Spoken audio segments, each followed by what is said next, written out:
Okay, our next talk this morning is going to be on the Steam controller, and it'll be by Eric Hope and John McCaskey from Valve. The first question we should probably get through is why?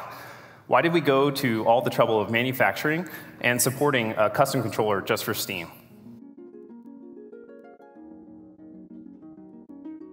The Steam controller, Valve's very own flagship hardware product, produced for the very goal of giving control of the PC and anything that you can do on one. Allow me to introduce myself. I'm James Minicki. Visual entertainment is something that I'm very passionate about, but another thing I'm very passionate about is the Steam controller and the support that it currently has. I got this controller for Christmas the year that it came out, and I've been using it the majority of the time. I've been using my PC ever since, so it's probably upwards of 500 to 1,000 hours or something. My exposure to the Steam controller goes beyond personal use. I created the Steam controller Discord chat, and I've had the opportunity to meet and speak to people such as Lars Doucet, the developer of Defender's Quest, and a few people from Valve, one of them being Pierre-Luc Griffey, and another being Scott Dalton. I've been making videos on the Steam controller software. I know a lot of you are weirded out or having trouble stomaching this device, or even learning how to use it well. But this device is one of the most revolutionary products that has ever been released for video games. A controller typically gets bashed online because it's doing nothing but different things in every single area than what most of us are used to. But the things that this device are doing for input as of right now, and through its community of users who are learning how to use it and do things with it, this has proven to be just as important as the virtual reality movement. The way people play video games and control things is going through a revolution with this controller, and you can get one of these for a very reasonable price. Modern controllers and game consoles today mostly use the very same conventional forms of input that have been around ever since the original PlayStation, when Sony released the DualShock controller. 2 analog sticks, 2 buttons for your fingers, and a collection of 4 face buttons, usually 2 in the middle, plus a home button and a D-pad. This controller came out in 1998. There have been a few adjustments to this formula over the years, but barely anything's really changed for it's popular for most consumers and developers to utilize. So in these aspects, the Steam controller looks like a black sheep. Now, I know what a lot of you are thinking. Why change something that works? You can't reinvent the wheel, but maybe these aren't the wheel. Maybe these could use some major improvements or change. For years, PC gamers have wanted to play their games on the couch. The home computer has served its primary purposes for the past 30 years at the desk. The desk is a great place to use the computer. However, having the option and capability to use a computer and use it just as well on a more comfortable piece of furniture where you can lay down or sit next to close friends or loved ones, playing games or doing whatever you'd like, is something that I can't help but very few would be opposed to. Computers themselves are jack-of-all-trades types of devices. You can use it to play games. You can use it to do projects or assignments. You can use it to enjoy watching movies and video content. There's no need to purchase secondary devices or other options if you already own one. Ever since PC gaming caught on, games made in this space directly involving interaction with a mouse have either had a hard time transitioning the conventional controller inputs, or have given consumers a great challenge. And PC gamers who wish to play titles or genre on a console are also greeted with a major challenge. Let's list some examples here. Dual analog sticks never remedied Roller Coaster Tycoon on the Xbox, and the game was overall very difficult to play since, well, you're navigating a small mouse with an analog stick. Movement was very slow, and while it's playable, it isn't exactly the most satisfying way to enjoy the game. The same can be said about StarCraft on the Nintendo 64, as you can't play the game nearly as proficiently and fast as what you'd be capable of with an actual mouse. Command & Conquer Red Alert 3 and the Xbox 360 faced similar challenges. Even though it used techniques to help make the experience easier for analog sticks, you're still being held back by the analog sticks for controlling the cursor. Modern console shooters are the best example for the case of difficulty typical PC gamers are posed with when making the transition from their desks to their couch. This delves into the argument of accuracy between using analog sticks and mice for aiming. No matter how much fine-tuning is put into an analog stick, it will never be as accurate as having the full dexterity and precision of a mouse, because mouse aiming is dictated by your arms and wrist movement. You can adjust the speed and sensitivity, but this makes it harder to keep your target with an analog stick, since your thumb is relying on a pivot with very skewed sensitivity for your control. So PC gamers are greeted with challenges in accuracy, Modern game controllers are the centerpieces for their platforms. Every bit of possible consumer judgment and interest is put upon them, and because there is so much pressure in this realm, that is why there hasn't been much change since the original DualShock controller. So no matter how many benefits there are, Sony and Microsoft are scared to take the risk of going from this to this. Popular shooters like Call of Duty rely on sacrificing your aiming or movement with the analog sticks for functions such as jumping, picking up or activating items, and whatever else. And while on the PC spectrum you don't need to make the sacrifice of taking away your movement and camera to do actions, you typically have to reach your fingers to do these actions, which can be an incredibly overwhelming experience for console gamers making the transition. So since analog sticks and button placements on modern game controllers have given challenges to even those who play on the platforms, there have been peripherals and tools, tweaks to try to elevate the curve at which they can play. And likewise on the PC spectrum. But in the end, your controller looks like an overwhelming contraption that relies on bells and whistles to accomplish things that your hands should be able to provide without spending the extra money after making the purchase on something that should have already done the job efficiently for your needs. So now that we have all of the issues and challenges out of the way, that's where the Steam controller comes in. Designed as a jack-of-all-trades device made for the effect of delivering mouse-accurate and flexible gameplay options for PC gamers who wish to play games on their couch, the Steam controller is the marriage of what makes both controller and mouse inputs great. But the Steam controller is not the first of its kind. Due to my passion, I've done a fair amount of research on the subject, and I find it important to get into the history of what led to the creation of this device and Valve's movement into making hardware. So let's dive in. The first thing that we need to touch on, hardware, physical items, phones, TVs, tablets, software, the stuff that you use on hardware.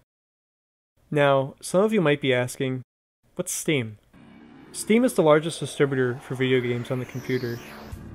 Created by Valve, a critically acclaimed and beloved video game developer that has been around since 1996, responsible for many famous titles such as Portal, Left 4 Dead, and Half-Life. Steam came into the world when they shipped Half-Life 2 and Counter-Strike Source in 2004. Over time, Steam has grown into now being the Xbox Live for computer gamers, and one of the most popular places to buy and play video games in the world.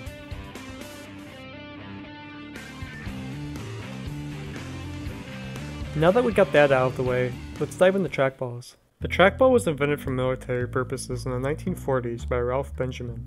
Over time, and once computers started finding more efficient use in consumer and office environments in the late 80s, companies such as Logitech started adapting the technology. In the early 90s, a company called Triax released the TurboTouch 360 controller for Sega and Nintendo consoles at the time. This controller used a touch-based D-pad where you used taps or swipes instead of using button presses, and it wasn't very well received, making it in the top 10 list in IGN's worst controllers. In 1996, Bandai, a company mostly known for making Gundam, Power Rangers, and various other Saban children's TV shows toy products, and even their own portable video game console, the Wonder Swan, which was kind of like a Game Boy but a bit less popular. They teamed up with Apple to create what was called the Pippin. The Pippin was a video game console, but what made it interesting and set it apart from anything else at the time is that it used PC environmental norms. The back of it had ports for popular PC peripherals at the time, such as a printer, and even internet connectivity. It was not just a game console, but also a living room computer, or what the internet likes to call a home theater personal computer, an HTPC, a computer shaped in console-sized form factor. The controller was shaped like a boomerang, but what makes this even more interesting is that it utilized a trackball as input, and it was shaped so your thumbs would reach in specific areas. Apple beat Microsoft by 5 years before they got into the console market. Now, while trackballs have been around for a while at this time, the Apple Pippin's controller was the first controller of this type of shape catered to two hands with grips to use a trackball. And the main decision for this trackball's implementation is for users to properly navigate the console's desktop. We're taking a look at trackballs because in the past, Valve's early prototypes for the Steam controller involved, well, trackballs. A few years later, during the development of the GameCube, Nintendo tried experimenting with trackballs in their controllers as well. Not much was brought to fruition from this design. In 2005, Sony unveiled the controller for the PlayStation 3. Looking very similar to the Pippins, the design was eventually dropped in favor of the traditional DualShock design. And dating back to at least 2006, an unconventional new controller for the PC was making some buzz around YouTube and news stations everywhere. It's called Alpha Grip. It combines a lot of functionality into a small amount of space. You can type away from almost any position, no longer restricted by a keyboard.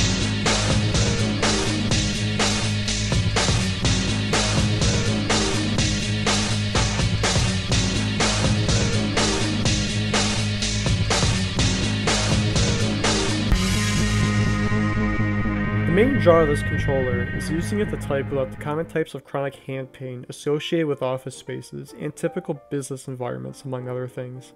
A reinvention of using the keyboard to type, but it was also an entirely revolutionary way to navigate and use a computer. Michael Wilner, the creator of Alpha Grip's iGrip controller, very clearly felt really passionate about it and felt it had a lot of potential for anyone who uses a PC. Right here you can see on Alpha Grip's website, the first thing that you see is a photo of a user playing World of Warcraft on their television in their living room. This is the boldest statement that could ever be made for this controller. In a lot of ways, this is the precursor to the Steam controller. Inside Valve, they've tested and hacked away at various different controllers, input devices, and parts during the creation of the Steam controller. Here you can see they had an Alpha Grip iGrip right there in their office, so they clearly saw the benefits that the device had, and it definitely drew a lot of inspiration for Valve. But the biggest detractor to the Alpha Grip iGrip is that it has an overwhelming amount of buttons on it, a sea of buttons, if you will. Also in 2006, the Nintendo Wii and PlayStation 3 both made their release, both consoles offering controllers that have motion controls in them. A bold move that has never been properly executed, and garnering a bold move from Nintendo, basing their entire system around this input method after the past 23 years of their home consoles being mostly catered to their controllers having traditional, straightforward forms of input. And throughout the years, quite a few other controllers had a similar idea to the Alpha Grip iGrip.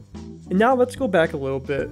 The Nintendo GameCube keyboard controller for Phantasy Star Online was made to be used for proper dual usage of quick and reliable communication in-game, as well as giving users the proper way to play and experience the game with a controller input. But overall, the design came out looking extremely silly and impractical, and a lot of people's first impression of it to this day is that it's some sort of strange Photoshop joke. And from 2010 all the way up to 2014, there have been some wild creations that have quite a lot in common with the Alpha Grip and an Xbox 360 controller, both merged in one. In 2011, with partnership with 6sense, Razer released the Hydra, two wired split controllers made for both hands, very similar and comparable to the PlayStation Move and the Nintendo Wii's Wiimote and Nunchuck, but this was only for the PC. What's made even more interesting and notable about the Hydra's release is that Valve implemented support for the Hydra controllers in their own game, Portal 2. At the time, this was a standout decision that Valve decided to make to add support for a niche third-party controller, as the only forms of input Valve has ever offered beyond mouse and keyboard support in their games was X input, or support for Xbox 360 controllers in their games on the PC. Never before has any other device gotten this type of special treatment and catering that Valve decided to give to the Hydra. This is the first widespread public showing, as well as their use of their interest in motion controls and dual controllers. In 2012, a campaign on Kickstarter for a product called the Revolve controller for the PlayStation 3 rolled out, a controller that has long been in production since 2005. This device boasts of the convenience and attractiveness of having a trackball to aim with games, particularly shooters on a game console. While this device is strictly made just for video games, much like Valve, its creator is connected to a game designer and actively working with them on the controller. As of early 2017, the project has yet to hit market, however it's apparently been very close. In 2012, the public started to hear rumors that Valve was creating a game console. At this time, Valve was still actively releasing game titles, with Counter-Strike Global Offensive and Dota 2 both being beta tested, and the Steam store was mostly selling games made by large expensive companies, only a short while before they wound up releasing the floodgates and letting anybody publish their game with Steam. The overall tone and idea of Valve making their own game console felt very interesting, very strange, and pretty refreshing compared to the two major consoles that were dominating the market at the time. Kotaku published an article displaying that they discovered that Valve owns patents for hardware. These patents were filed dating back to 2009. This was merely just a short year after the Alpha Grip iGrip saw its consumer release. Before we go further, we need to take a look at the origins of how after 13 years of game and software development, Valve wanted to make their own controller and hardware. And why exactly does Valve want to enter the console market if they were based on the PC platform? Meet Scott Dalton, a man who used to mod Quake levels, and when hired for Valve, participated in the design of the levels of Half-Life 2 and various other projects, as well as their special effects. He is also a fan of home theater computers. I'm a person that has always had a home theater PC hooked up at home. A very early adopter for all of our internal big picture and SteamOS testing at home. And I've always been the person that was always trying to find, how do I play this game that's this awesome PC game on my couch? So you had a lot of terrible wireless keyboards with trackpads? Yeah, I tried every random thing that I could find. After diving in with full attempts at using his PC efficiently on his couch and meeting frustration doing so, he is one of the main driving forces behind Valve to make their own game controller. Ben Krasnow, an incredibly gifted, intelligent designer with a YouTube channel that has documented some of his wild experiments. His LinkedIn states that he helped form the hardware team at Valve when they decided to go all in 2011. Eurogamer and IGN featured some videos from his channel from early 2013, showing that he was working on controller devices. One of these was one for the mouth, where you place this retainer-looking thing on the roof of your mouth and swipe with your tongue for mouse movement.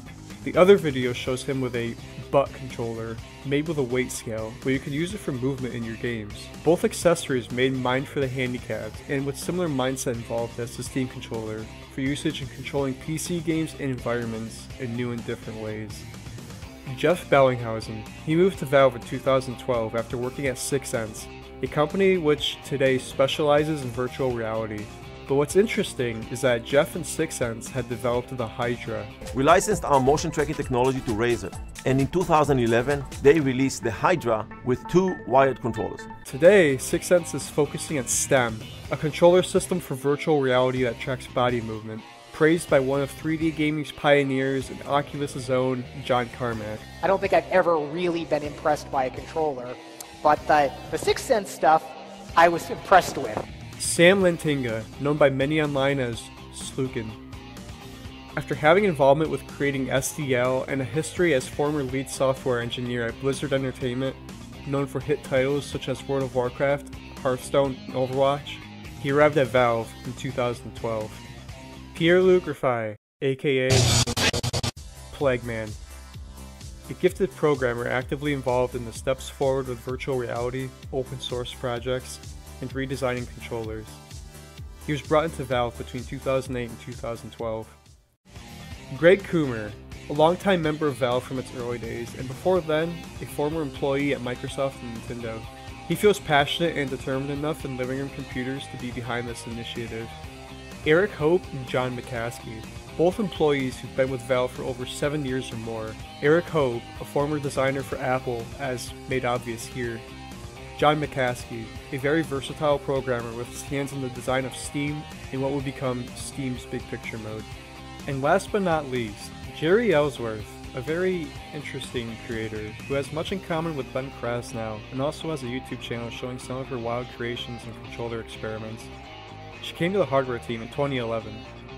All of these extremely talented, experienced individuals were brought together to participate in taking Valve into the mysterious, risky next step of producing its very own hardware.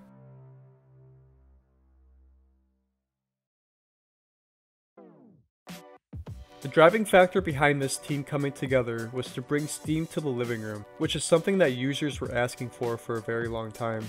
This initiative would involve Steam machines, an operating system, the Steam controller, streaming methods and streaming hardware with the Steam Link, and methods and ways to navigate the Steam library and play games while a great distance away from the TV. According to Greg Coomer in Stuff's 2013 article, How Valve Built the Steam Controller. At first, our goal for our input device wasn't all that clear. We were doing some experiments on wearable computing and virtual reality, but for the living room, we needed an input device that was able to play the whole Steam catalog without requiring somebody to bring a mouse and keyboard onto the sofa with it. So we looked at what PC gaming uses by default, and of course, that's a mouse and keyboard. The early days of the Steam controller's development involved filing the patents for the controller. The Steam controller that they have on this patent hasn't been seen in the public past conceptualization. As you can imagine, you probably don't want to take the 100+ keys of a keyboard and just shove them onto a controller. I think some products have tried. Valve definitely spent a lot of time with AlphaGrip's iGrip. seeing where they can improve and what they can change. But the controller team realized something, which is that there are no games in the PC that need to use every single button on the keyboard at once. Therefore, there is no need to involve that many buttons, especially if the device is given proper software. It can do as many functions as the user wants. And I early on was taking gamepad controllers and taking trackballs, then wiring them all together and hacking all the interfaces to make it work. When he says controllers, he means these guys. And controller support on the PC has a long history of being, well, challenging to say the least. Microsoft has a long history of introducing standardizations on the PC. For a decade, from 1995 to 2005, the most common form of using controllers on a PC was through Microsoft's own Direct Input API. An API, Application Programming Interface, aka software tools that lets you interact with the hardware. Direct Input, or D-Input for short, was very useful for a multitude of devices, such as steering wheels, joysticks, and controllers made for the PC, among other things. This input method has its fallacies, but overall it was pretty alright for its time and offers support for up to 128 buttons on a single device. In 2005, Microsoft shipped X-Input close to the same time as when they released the Xbox 360 console. This meant that if games were to use this API, then it would feature everything for the controller that this game would if it was released on an Xbox 360 console. This would include button icons, or Glyphs for short, vibration, and complete proficient use of the controller, without having to interact with the game or even touch a mouse and keyboard to properly set it up or use it from the get-go. X-Input will become a very popular standardized feature in most released PC games. While this can be seen as good since it seems like finally, more games on the PC are supporting controllers, showing proper icons, and let you fully utilize the Xbox 360 controller, this trapped controller input on the PC for years to be stuck to just working around X-Input, which meant that they would only have support for Xbox controllers. No love for these guys. Because more games were being developed with controller support on the PC and consoles were becoming more popular with the 7th generation of consoles, that meant that people who owned or knew someone who had one of these systems would probably want to try their controllers on their old PC, or maybe they make the transition to PC gaming and they want to use their console's controller since it's familiar to them. Now here's where more problems come in. The only way you could plug and play was if you had the wired-only USB Xbox 360 controller. There is no way to just plug and play the wireless controllers. You can't even use it when it's plugged in through USB. You would have to buy a $20 adapter to plug into your PC to use it. And since there was no support for these guys in the PC, this resulted in several things. XPadder, Pinnacle, and Input Mapper have offered software support for controller devices that don't have native support on the PC, allowing these devices as well as the Xbox 360 controllers to do anything that you'd want them to do. You can control your desktop with your controller, play games it wasn't designed for, and most importantly, make your computer see these as this. But this doesn't mean that these methods are completely reliable. Because so many PC games are so diverse in their control schemes, and customization and control over what parts function as what players want, as XPadder, Pinnacle, and Input Mapper have proven. Valve's controller would be made to function with their own created software for it. So the team at Valve collaborated and dived in, and after research, development, and experimentation came down to this device. What looks like a mix of a Razer Hydra and an Xbox 360 controller, this is the first Steam controller prototype. According to Pierre-Luc Griffay himself, it's nothing more than a shape experiment involving the carcass of an Xbox 360 controller with stuff hot glued to it. This device could be separated for use in both hands, spread far apart, and merged together as one, using magnets on the sides to connect them together. And this harkens back to Valve's interest in split controllers, from the previously mentioned support for the Razer Hydra controllers in Portal 2. And who can blame them when the idea seems so convenient and is much more popularized today. Their next developments involved more shape experiments with devices in single shapes that don't split like common game controllers. These devices made use of trackballs for mouse control, inspired by the aforementioned controllers, with them being delegated to the right side. Many shape experiments later led them to the Alex model, a functioning working prototype controller. The issue that they found with trackballs was that dust, sweat, and dirt, among other things, would find their ways on the inside of the device and would also interfere with the signal. In addition to this, having just a trackball as input felt too limiting to them. So the team researched, obtained, and experimented with trackpads, and with creating proper software for them. Amazed and super enthused at their experiments and tests, they realized that they could emulate trackballs with them extremely well by having software give the trackpad a virtual trackball area. Contrary to laptop trackpads and typical touch forms of input, the technology they used and packed into these controllers utilized haptic touch feedback, vibration wherever you touch it. Excited at the functionality of trackpads, they created a non-functioning shape experiment that would utilize nothing but trackpads. This seemed like the perfect idea. This in parity with trackpads, plus their amazing software team, means that they could pretty much do anything that they wanted with the trackpads. Things like delegate certain areas to be specific buttons, customize how many buttons there are, custom menus, and analog stick emulation. However, they realized there are massive cons to having nothing but touch-based input. With that much open space, no matter what they did and how much haptic feedback was produced, they discovered that there are benefits to having committed areas for just trackpads, and that when learning how to use the device, players will find the need for specific physical responses from buttons that they can look at on the device. So that led to more experimental designs, leading to the Bastille working prototype. The next steps they took, in addition to adding face buttons, were how to make it so when the controller is held, players have the most amount of comfort and control they can possibly have. This led to very large grips, similar in design to Alpha Grip's iGrip, where they fill the palms, and with an upwards angle, so the thumbs are directed towards the trackpads and rest with their tips. In the fall of 2012, Steam released Big Picture Mode, an interface inspired by modern gaming consoles and made with controllers in mind. It made accessing the store, the Steam Games Library, community, and friends lists all a breeze with direct input and Xbox 360 controllers. The interface is completely catered to Xbox icons and graphics, and Steam's web browser also became navigable with a controller, using what they called first-person controls, where the mouse is an always stationary crosshair, and when you navigate web pages with the analog sticks, you're moving the web page around the screen.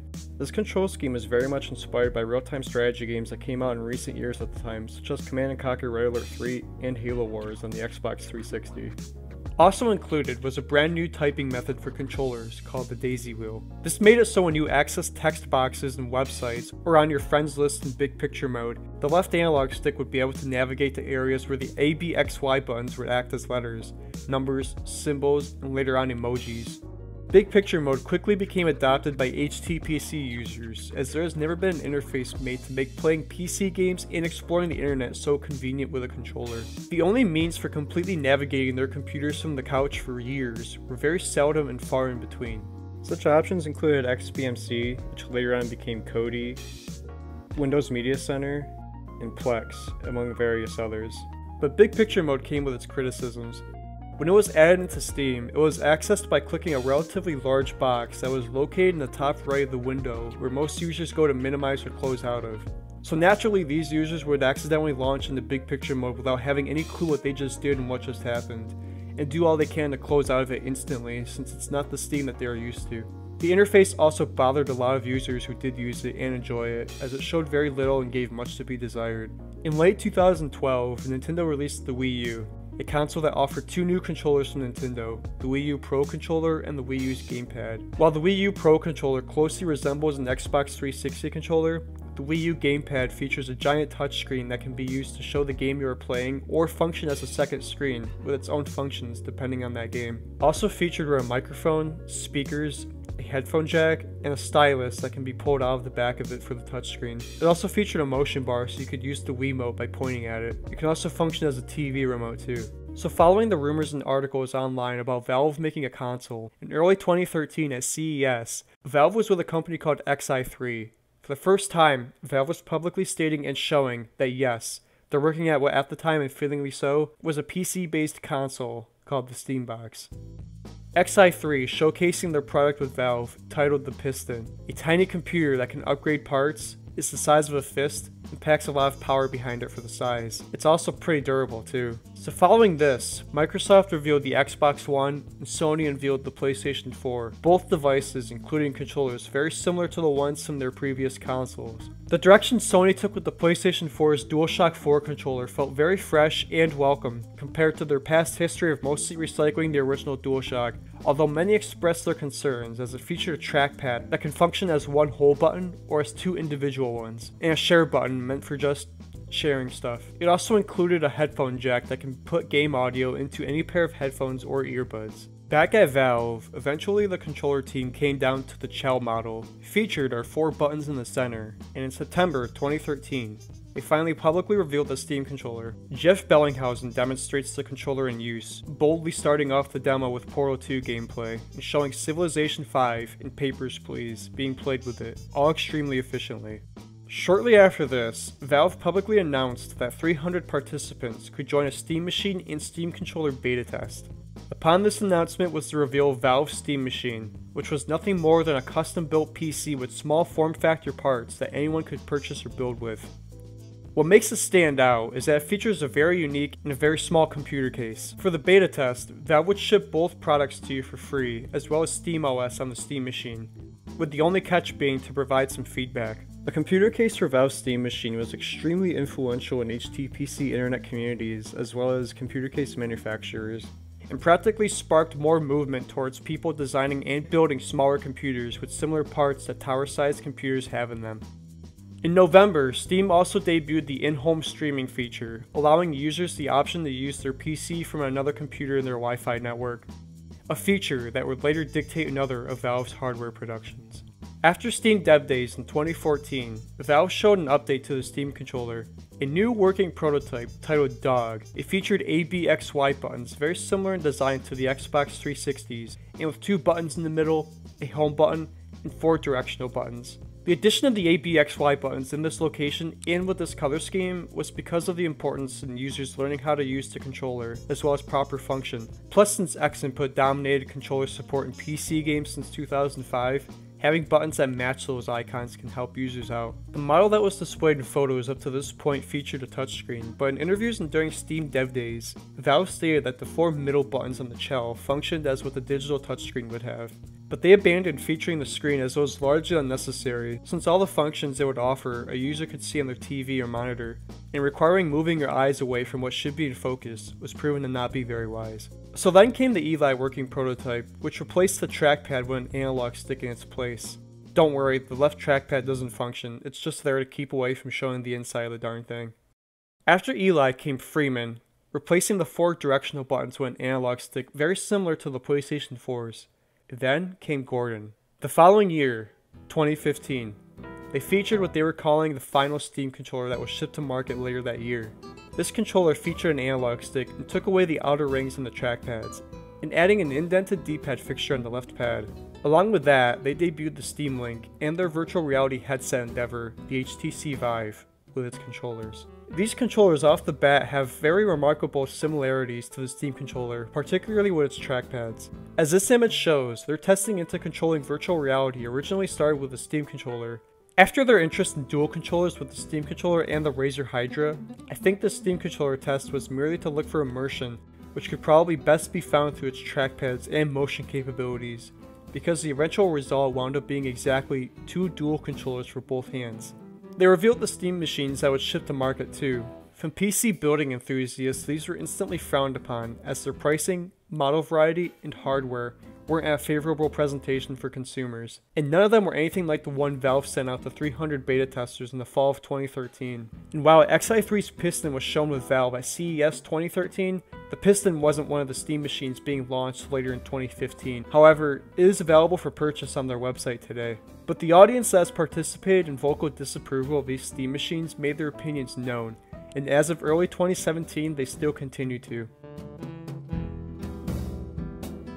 In the fall of 2015, Steam machines made their release, as well as the Steam Link, and the Steam controller shipped from Valve to the most popular outlets and reviewers and YouTube personalities on the internet. This resulted in an onslaught of negativity and the first impressions of these people misunderstanding how to properly use the device and giving it a large amount of poor reviews. They said that these things are good for FPSs, so we're gonna test that theory right now. My first time using it. The Steam controller is weird. My very own Steam controller. But in reality, it fails to do anything well.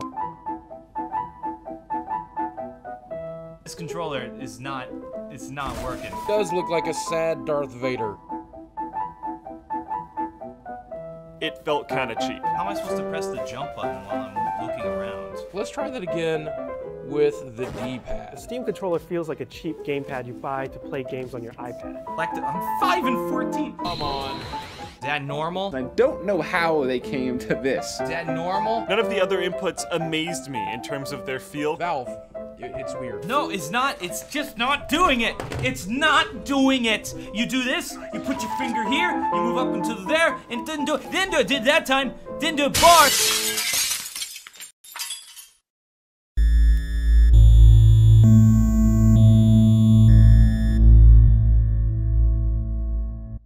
Something that these reviewers completely missed during their first experiences with the Steam controller was that it comes with and relies heavily on a configurator. This tool, the Steam Controller Configurator, or SCC for short, has a lot of derivative features from these third-party programs from over the years, as well as a lot of new ones. To War Owl's credit, this was his first time using the Steam controller, and he was spot on when he stated, Something like this will take that period of time. Boogie2988 himself also stated, It's gonna take a little bit of getting used to. But look at this. This level of satisfaction using a controller in a PC-oriented game is incredibly rewarding, and there was a level of attraction present for him during that moment after he achieved success against other players using mouse and keyboard. But the biggest mistake that both of these reviewers, as well as quite a few others, made when they first used the Steam controller is that they both jumped into competitive multiplayer games that they've long been used to playing with different input methods. And Valve didn't exactly make it easy to pick up and play with its controller, providing no instruction or tutorials. All of these reviewers had at least something 100% spot on accurate to say about the device.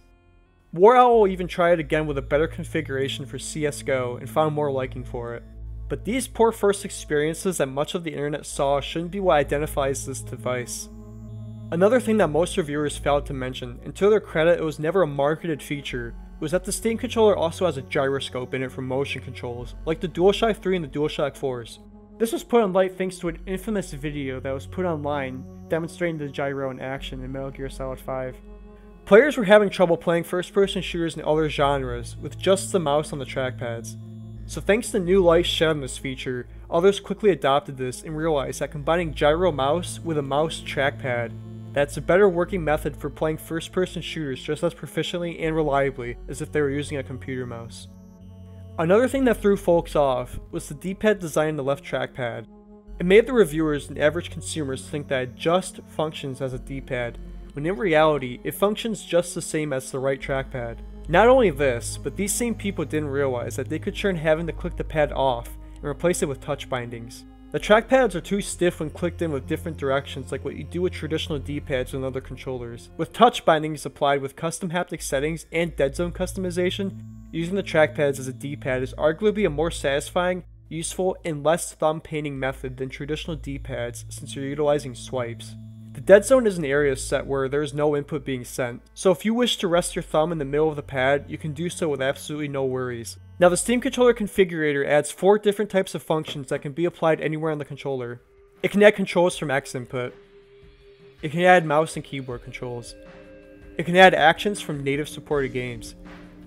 The additional features that Valve has provided, such as taking a screenshot, turning off your controller, your computer, summon an on-screen keyboard that you can customize the controls of, put your computer to sleep, even access the magnifying glass in Windows. You can mix any of these bindings together, which is great. However, some games provide a lot of issues and challenges with mixing X input with mouse or keyboard controls. Eventually, Valve added the rumble feature to the controller, so you get vibration while using X input or native bindings in games that support it. The rumble in the controller works by using the Steam controller's haptic motors, and there's different settings for it, and it feels pretty well and accurate. Now, what's native support? When Valve released the Steam controller, they also quietly debuted an API to rival X input. This API is currently just known as the Steam Controller API.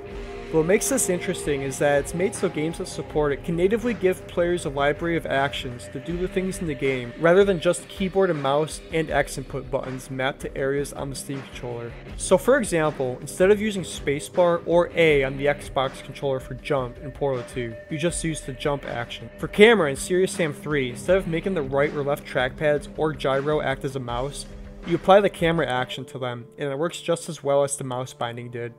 This API is very similar to another API Valve also started, which is OpenVR. OpenVR is an API meant for virtual reality headsets and any and all devices players can use with them. only is open source, meaning anybody who wants to contribute and update to it can. OpenVR changes and gives models in-game to show what controllers you are using.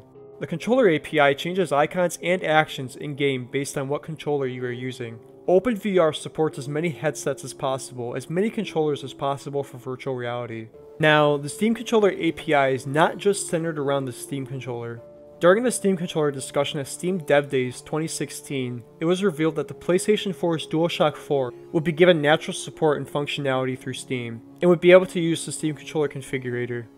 Jeff Bellinghausen announced that not only was the DualShock 4 getting support, but all other controllers would as well, and configurations made for either the Steam Controller or the DualShock 4 would be able to be used on both devices. This would finally solve issues that have plagued support for controllers on the PC ever since Windows 95. What this means is that games developed with the Steam Controller API supported would be able to natively support every other device that gets support added. This means that control schemes could be used on multiple devices as well as icons shown in these games. And controller-exclusive features such as utilizing the DualShock 4's light bar could finally have developer and player control and customization on the PC. Before, players had to use third-party programs in order to get these devices to work. Let's take a look at how messy and convoluted this was for non-Xbox controller users. For years, using a PlayStation 3 DualShock 3 controller on the PC was a largely unfavorable task. You had to use a program called Motion Enjoy, which required you to manually open the program and do a bit of fiddling every single time you wanted to use your PlayStation 3 controller. On top of this, Motion Enjoy also came bundled with Chinese viruses and advertisements, leading you to strange websites and potentially infecting users' PCs. Included was support for the DualShock 3 to be seen as all of these. Motion Enjoy also came bundled with Bluetooth support, meaning that you can use a PlayStation 3 controller wirelessly after setting it up, preparing it, and going through a rather tedious process to overwrite the drivers on the dongle to get it set up and paired properly. It wasn't until 2011 when Scarlet Crush Productions released an X-Input wrapper for the PS3 controller. What this means is that your computer would see this as just this. A year and a half later, it would support the PS4 controller for the same X-Input wrapping functions, as well as go through a name change after being adopted to the nefarious Toolkit title. The SCP drivers for short also came bundled with Bluetooth support. However, the same dedication problem that occurs with Motion Enjoy occurs with the nefarious drivers, which is that using the Bluetooth support means you have to dedicate your Bluetooth dongle to be only for PS3 and PS4 controllers. Ever since its release in 2005, more and more games gave support and helped standardize X-Input as the controller support for games on the PC. And while these X-Input wrapping methods work to at least let you use these devices with most games, they don't properly utilize both controllers' motion controls or the DualShock 4's light bar. Some have workaround methods. And DS for Windows saw a release, which has produced a lot of progress ever since its release in 2014. DS for Windows works very well, but it has latency and reliability issues, and isn't made by individuals who have their full-time jobs scheduled around it, making updates and requested features very rare to happen. Its creator even said that the much requested ability to utilize the headphone jack is likely to never happen. And the games that support X-Input for the most part on the PC show only Xbox icons, unless you mod in a texture pack to make the game show PlayStation ones. As for the Nintendo Wiimote, it's by far had the worst third-party support for any controller on the PC. Every single attempt at getting it to work or pick up as an X-Input controller on PC has largely been unsatisfactory unless you use the device in the Dolphin emulator, in which case it works completely as soon as you sync it up with Bluetooth and use its native drivers. But its Bluetooth support is also very poor, as it requires pairing with the Windows Bluetooth utility every single time it disconnects or powers off, which is almost as inconvenient as having to fiddle with Motion Enjoy. All these other controllers have been plagued with weak support on the PC for years, albeit the demand is there from users to use these devices with their computers. And with more controller-friendly games made for the PC, this demand is even higher today, as popular titles such as Rocket League, Dark Souls, Street Fighter V, and Grand Theft Auto Online are commonly played with controllers even on the PC platform. As of right now, the Steam Controller API currently supports nearly all variants of the PlayStation 4's DualShock 4 controller, the Xbox 360 controller, the Xbox One controllers, and direct input devices. So those steering wheels, flight sticks, and controllers from the 90s can be used with modern games. What direct input support also means is that as long as you have a proper USB adapter, you can use any controller from older game consoles up to the 6th generation consoles. And the controller API will continue to support more devices and with more features to come. Valve has stated they intend to support every controller. So contrary to DS for Windows and the Nefarious or SCP toolkit, using your PlayStation 4 controller on your PC is as easy as plugging it in with USB, toggling a checkbox in Steam Big Picture Mode settings, and from there you're all set. You can customize its light bar, giving yourself a default color, and make it change color by binding it to buttons in the SCC. Likewise, you can use it wirelessly through Bluetooth, and if mapped, you can turn off the device. Configuration sharing is a feature that owning a Steam controller presented as a feature attraction. The feature started out very poor, and the community had expressed their own opinions on it. Everybody wanted to have a proper workshop system with ratings, comments, and reviews, and support for custom icons to be bound or downloaded for these configurations. Valve has proven to be listening to community feedback, and they're active in the Steam Controller Discord chat room. Configuration sharing involves users downloading these configurations and giving them votes. The configurations are placed in order with how many users gave them votes and how much time these configurations have been used for. Slukin has also been very active with users in the Steam Link forums, commonly found giving responses, posts, and fixes for issues people find. There are several things that are very interesting about the Steam Link. For one, the device uses a more advanced form of Steam's in-home streaming. It has a built-in Steam controller wireless signal. It has built-in Bluetooth signals. It's a standalone piece of hardware that has given tools for developers to make their own applications and games with an SDK, or Software Development Kit. This means that these applications will run on just the Steam Link, no computer required. Valve also announced a partnership with Samsung, where Steam Links will be built into their new televisions. Now, something that is worthy of mention is that the Steam Links updates often utilize features that trickle into Steam and the Steam Controller API. From its very release, various different controllers could be used and paired wirelessly to the device. To this day, this cycle is still continuing. These controllers are not the only ones that will see support in the controller API, and Valve has stated that they plan on expanding support to cover all controllers. While including direct input devices has covered the most factor quite well, after seeing the Steam Link beta updates, we may very well see the Wii U's Pro controller supported. And since there is a working Bluetooth support for it on the Steam Link, maybe the Nintendo Wiimote and its accessories, such as the Nunchuck, Classic Gamepad Pro, and even the NES Classic controller, will finally have proper support on the PC. Dare I say the Nintendo Switch Pro and its Joy-Cons and the Joy-Con grip? And since this controller API is very much similar to OpenVR, if Valve wants it to become the new standard to succeed X-Input, it would absolutely make sense to open the floodgates and let it go open source. There's a very clear demand for it, and this would allow anybody and everybody to implement universal controller support and use it in their games and products. When comparing the openness this system has to what's on consoles, it's hard to not focus on the limitations that are set by the software on these consoles. Game consoles all rely too heavily on straightforward hardware with their controllers. The Phantasy Star GameCube controller could have been rendered useless had there been proper proficient means to communicate using the GameCube controller at the time. When looking at Beyond Good and Evil's keyboard, controller companion, and Big Picture Mode's daisy wheel, this sort of thinking is proficient use of hardware. Doing more with a device than it was made in mind for. Anything can be made useful. With PC gaming, keyboards are used for typing and for controlling games. But there has been software for these devices that allows them to do so much more. The Xbox One's Elite controller has grip buttons on the back of it, and they can be set to A, B, X, or Y buttons through the software on the console. The Xbox One recently added a feature that allows 2 players with 2 controllers to have control over 1 person on screen. However, delegating an entire button on a controller for sharing things is something that completely goes against proficiently using hardware. And the touchpad on the DualShock 4 in games on the PlayStation 4 mostly goes unused for what it actually can do. Same case for its gyro motion controls, which has been proven to be a much more reliable and accurate way of aiming and navigating in games. Ever since the Wii released, motion controls have gotten a lot of dislike. For a more modern perspective, let's take a look at how the general public perceived the Joy-Con controllers at the reveal presentation for the Nintendo Switch. I have to say I'm not sold on the "we're still doing motion controls" idea. It doesn't feel like it did when the Wii was first revealed and we were all super stoked on it. I personally could never control another motion again outside of VR, and I would probably be happy. I feel like most people are just kind of done with it. It's had its time in the sun, but that time is over. I don't know. Motion controls. I don't know why they still think we want motion controls. We're well past that at this point, Nintendo, but that seemed to be what they wanted. But just now, we're finally learning how to properly use motion controls efficiently. Now, I'm not saying that motion controls are mandatory, but when you place limitations on what people can do instead of make happen, it causes these types of ill feelings. If you're cautious about purchasing a Steam controller, I'm not going to tell you whether or not you should buy one. But if you already have the curiosity, you might as well go out and get one. Its community of dedicated users has been using the device for quite a long time now, and consistently show regular bouts of passion and extreme satisfaction.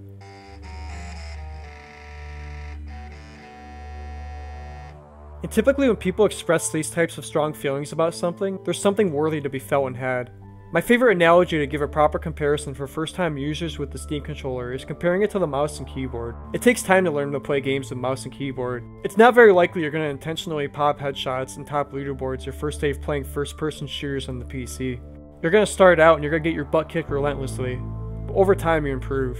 You try new things, learn what works for you and what doesn't. You start picking yourself up. You fall down, you get back up. We are humans.